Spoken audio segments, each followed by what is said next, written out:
alaikum.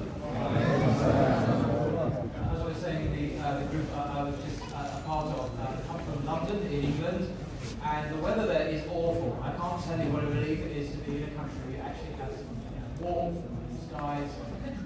And also I'm very honoured to be here as well, so thank you very much for the invitation. I've been asked to talk about from Christianity to secularism.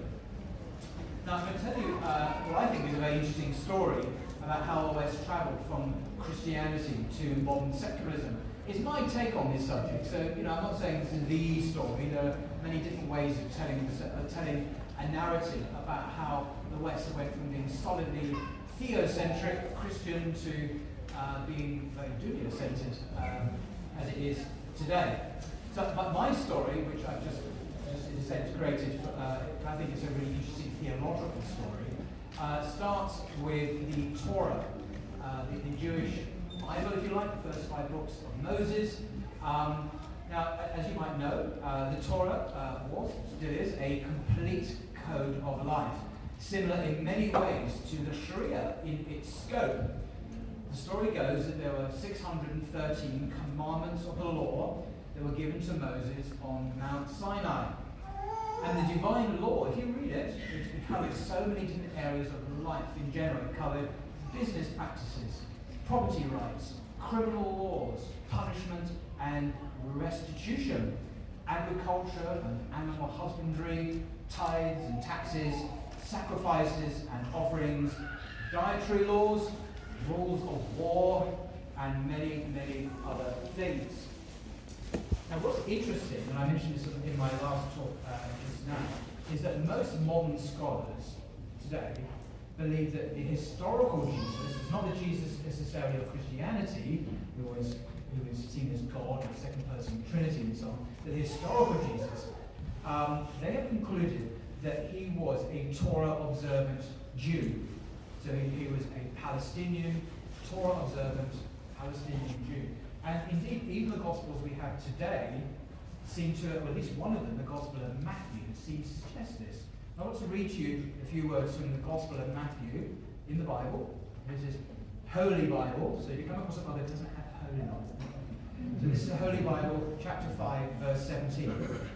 I'm not saying Jesus, I don't know if Jesus actually said these words, that's not really my point. That's how at least one Gospel presents Jesus as believing these things about the Jewish law. So Matthew 5 says, as Jesus speaking, say, do not think that I have come to abolish the law, all the prophets. I have come not to abolish, but to fulfill. For truly I tell you, until heaven and earth pass away, not one letter, not one stroke of a letter will pass from the law until all is accomplished. Therefore, whoever breaks one of the least of these commandments of the law, and teaches others to do the same, will be called least in the kingdom of heaven. But whoever does them and teaches them will be called great in the kingdom of heaven. For I tell you, unless your righteousness exceeds that of the scribes and the Pharisees, you will never enter the kingdom of heaven. It's interesting, isn't it? So Jesus there is really requiring his disciples to adhere to the law in an intensified way. So it is quite a radical interior as well as an external. This is from the Sermon on the Mount, by the way. And you get a way it explains what it really means to follow the law. So it's not just that you don't commit murder, you don't hate your brother. It's not just that you don't commit adultery, but you don't lust in your heart and so on. It's really making it very the niyat, the intention is what counts, without, of course, negating the observance of the law. And what was also interesting, and many Christians don't know this, is that Jesus had a beloved brother called James that had a number of brothers and sisters. And again, what I'm telling you now is not kind of my opinion. This is well-grounded historical research. If you look at Josephus' Ecclesiastical History, for example, in the 1st century, he mentions James at length. Eusebius in the 3rd century mentions James at length. James was the first bishop of Jerusalem, and he was well known amongst the Jews for his piety. Piety meaning he was a Torah-observant Jew. Now, why am I going on about being a Torah-observant Jew? Well, because I want to talk now about a guy called Paul. And at this point we don't boo, because we're very respectful, the Apostle Paul. because he is often called the founder of Christianity. Now, he was a contemporary of James, but as you might know, he never actually met Jesus, interestingly. And he taught, if you read, say, his letter to the Galatians, which is in the Bible, that the law had been abrogated. It was a dispensation for a particular period of time, but no longer do we follow the law, the Torah, the commandments of God. And I'll just read one verse, just to prove this, in case you think I'm making this up. So it's his letter to the Ephesians, chapter 2, verse 15. And he says as follows, Paul writing, "He has abolished the law with its commandments and ordinances." It's literally what it says. You can Google it now, Ephesians 2:15. The law's been abolished. Interesting, isn't it? Now, what happened with Christianity? Originally, what we call Christianity was basically a renewal movement within Judaism. It was centered around belief in the Messiah, that Jesus had come, he was a prophet of God, and that we continued obeying the halakha, the Jewish Sharia. But once Jewish Christianity, which was centered on the temple in Jerusalem and the Torah, once the temple was destroyed, the Jewish temple in Jerusalem in AD 70, destroyed by the Romans, the center of gravity shifted to a very different kind of religion, because the Gentiles started to flood in, Gentile Christians, mainly because of the work of the Apostle Paul. And what's interesting is the original Jewish Christianity, centered on Torah observance, centered on obeying the divine law, was eclipsed numerically by the dominant Gentile Christianity after AD 70. So we had a new kind of religion being born, centered on Jesus himself, his alleged death and resurrection. So leaving behind the old Jewish Christian religion. But what's interesting, Christians often don't realize, is that in Paul's letters, the Apostle Paul, of course, wrote many of the letters in the New Testament, and much of the New Testament is about him. The book of Acts, for example, is largely about his travels around the Mediterranean. When you look at Paul's ethics in his letters, they can be best described by what I call interim ethics. And these are temporary ethics. Because Paul believed, says the evidence, that he lives in the last generation before the end. Again, Christians often don't tell you this, but if you look, for example, in 1 Corinthians, a letter written by Paul to the Corinthians. So 1 Corinthians is a letter, as I say, by Paul to the Corinthians. Imagine you are a recipient of this letter, written about AD 52, AD 53. And Paul says this to you, "Listen, I tell you a mystery. I tell you, Corinthians, a mystery. We will not all die, but we will all be changed in a moment, in the twinkling of an eye, at the last trumpet. The trumpet will sound, and the dead will be raised imperishable, and we will be changed," etc., etc. You see what's happening there? He's telling them that we will not all die. Some of us, to paraphrase, will be alive at the second coming, at the general resurrection of the dead. And there are other passages like this in Paul's letters. It's called imminent eschatology. So think about it. After Paul died, Paul, by the way, didn't see a need, I don't think, to have a social order. He didn't need to establish a new social order based on Christian principles, because the end was soon to come. But the end didn't come, of course. We're still here today. And the church, particularly in the 2nd century onwards, had to adapt itself to living in an apparently indefinite future. And so when the church gained political favor and power with Constantine, the Emperor Constantine in the 4th century, Christianity, when it ruled, kind of based its rule on a kind of unusual, unstable mixture of pagan Roman law, this is the Roman Empire after all, a handful of Old Testament laws, mostly the 10 Commandments, the 613, remember, just the 10 Commandments, and a few rules adopted from the New Testament, for example, the regulations concerning divorce. There was no detailed Sharia or Torah covering all of life anymore, like what we find today in the Talmud. Jews follow the Talmud today. All that really mattered then in this new religion, Christianity, was faith in Jesus by which to secure forgiveness of sins and eternal life. So basically, the religion of Jesus, based on Torah observance, had been replaced by religion about Jesus, and just having faith in him gave you a passport to heaven. But there was no social order structured by Paul in his letters by which we should do this, because he believed that the end was nigh.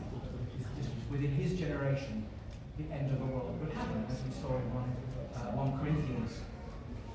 And so, for over 1,000 years, Christendom, the Christian world, ruled the West, until, this is a simplified version, of course, of the story, a certain German reformer by the name of Martin Luther came along. He died in 1546. At this point, I was going to show you a nice picture of Martin Luther. You have to imagine what he looked like. If you don't know what he looked like, you can Google him, and lots of nice portraits of this guy. So when he came along, he got very upset with the Catholic Church for telling indulgences and doing this and all that bad things. And he was a very powerful figure and helped to galvanize a lot of people to protest. That's where the word Protestant comes from, to protest against the abuses of the church. But what actually happened was the political and theological universality of the medieval Christian world was shattered by the Protestant Reformation. Christianity was torn apart. Christians disagreed profoundly about the nature of sacraments, papacy, the role of the saints, the relative importance of scripture and tradition, and the role of the rulers in enforcing Christian faith. And millions of Christians died in bitter wars of religion between Catholics and Protestants. For centuries, Christians were killing each other over these issues. It's hard to believe what was actually happening. But Luther, interestingly, paved the way for what was to become a defining characteristic of Western civilization, with his vesting of sovereignty in the individual. I think today about the importance of the individual, our autonomy, and our right to be individuals. This, many people have noticed, finds its origin in Martin Luther. As Richard Rex explains in his marvelous book, The Making of Martin Luther, and I quote, Luther's central doctrine, justification by faith alone, so we only have faith in Jesus, just have faith and we're justified, we're made right with God. That's all you need. It's still a very popular gospel message today. And this was meant to give each individual believer absolute certainty of enjoying the grace and favour of God. This is Richard Rex in his book. The underlying individualism of what would later be termed the personal relationship with God passed into the DNA of liberal Protestantism, and from there into most facets of Western culture, end quote. So there's a great emphasis on the individual, his belief with God. Ultimately, when it was secularized, it became this cult of the individual, which we see in the West today. And also, there's another thing that happened. Martin Luther didn't mince his words regarding his attitude towards reason, the logical thinking, where we use our intellect. Excuse me for the language, but he says, reason, this is Martin Luther, is a whore, the great enemy that faith has. It never comes to the aid of spiritual things, he wrote, but more frequently than not, struggles against the divine word, treating with contempt all that emanates from God, end quote. So you really rejected reason in favour of this blind belief in God.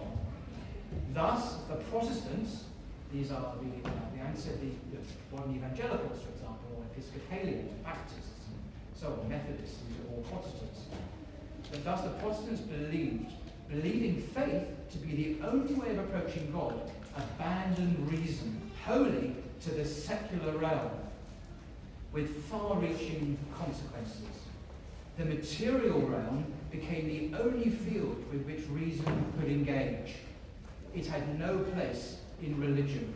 Contrast this with Islam, where there's a beautiful balance between faith and reason in the history of the Islamic tradition. And just contrast that with what we're reading here in one of the greatest Christian leaders of the West. Reason had no place in religion. The natural philosopher embedded in the material world arose, and in time would mutate into the modern scientist who would eventually lay claim to all verifiable knowledge concerning our existence.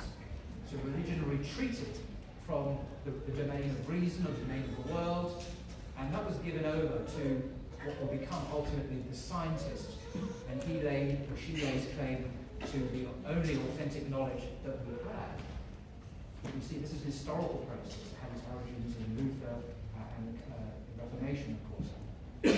I just want to share with you another very famous German guy, Immanuel Kant, similar time, slightly later, I mean. And he wrote this, hugely influential philosopher. Indeed, many people think he's the greatest philosopher since Plato. And he wrote, "The Enlightenment is man's emergence from his self-incurred immaturity." Immaturity, he said, is the inability to use one's own understanding without guidance of another. The motto of enlightenment is therefore sapere aude, Latin meaning, have courage to use your own understanding. End quote. Now this is incredibly influential German philosophy. But notice, this abandonment of all transcendent authority, whether of God or the church, was really a reaction to the abuse of power by despotic Christian kings and the endless religious disputes and wars engulfing Christianity. Kant's investing of the individual, so there's Martin Luther before him, there's a Protestant reformer, and then the greatest of all modern philosophers, investing in the individual, and essentially subjectivist rational sovereignty would have far-reaching consequences further down the line. It was interesting, Kant was a Lutheran himself, and I don't think he could have imagined what would have happened when faith was taken out of the equation and religion, with its moral prohibitions, parked in a siding. And here we have secularism, true secularism, being born. And just 100 years later, we have Friedrich Nietzsche, another German. I don't know why Germans teach us so much in what I'm saying, but hey. 100 years later, Friedrich Nietzsche could see the powerful consequences of this retreat of faith and the rise of secularism. And in powerful but shocking words, again, more shocking words, disclaimer here for anyone sensitive disposition, put your hands over your ears. He claimed when he wrote, "God is dead. God remains dead, and we have killed him," he wrote. "Yet his shadow still looms. How shall we comfort ourselves, the murderers of all murderers? What was holiest and mightiest of all that the world has yet owned has bled to death under our knives. Who will wipe this blood off us? What water is there for us to clean ourselves?" End quote. These are almost satanic words, but they're the end result of this process of secularization. Thank you. The West, I think, has run out of answers to our deepest existential needs. Many leading intellectuals acknowledge this. For example, Douglas Murray from England, about whom I do apologize if you've ever heard him. And they despair, like he does, of any solution. But others, perhaps more perceptive than Douglas Murray, can sense a global movement of change underway against the brutal power of Western supremacism. The message of Islam is finding a new resonance amongst the young, and the Quran is being read and is speaking to many in the West like never before. The world is changing, where Christianity and secularism have failed to provide answers to humanity's deepest spiritual, social, and political needs for justice. Islam provides our world's only hope, and that is my firm belief.